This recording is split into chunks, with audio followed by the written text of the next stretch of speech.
ஒத்த கூறு கோட்பாட்டை வழங்கியவர் தான்டைக். மறத்தல் கோட்பாடு தொடர்பாக ஆய்வு செய்தவர் எபிங்ஹால். நுண்ணறிவு சோதனைகளின் தந்தை என்று அழைக்கப்படுபவர் ஆல்பிரட் பீனே.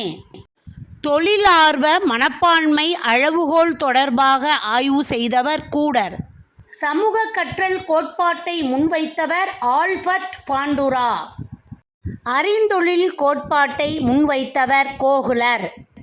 சேர்க்கை உடன்பாடு கோட்பாட்டை முன்வைத்தவர் ஸ்கின்னர்.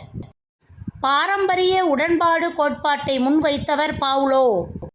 முயற்சி பிழை கோட்பாட்டை முன்வைத்தவர் தான்டைக்.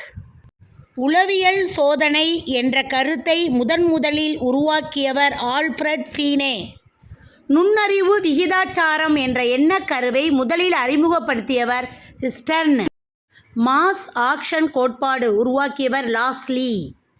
உந்துதல் பற்றிய தேவைகள் நிலை கோட்பாட்டை கூறியவர் ஆபிரகாம் மாஸ்லோ. சுய நிறைவு கோட்பாட்டை கூறியவர் ஆபிரகாம் மாஸ்லோ.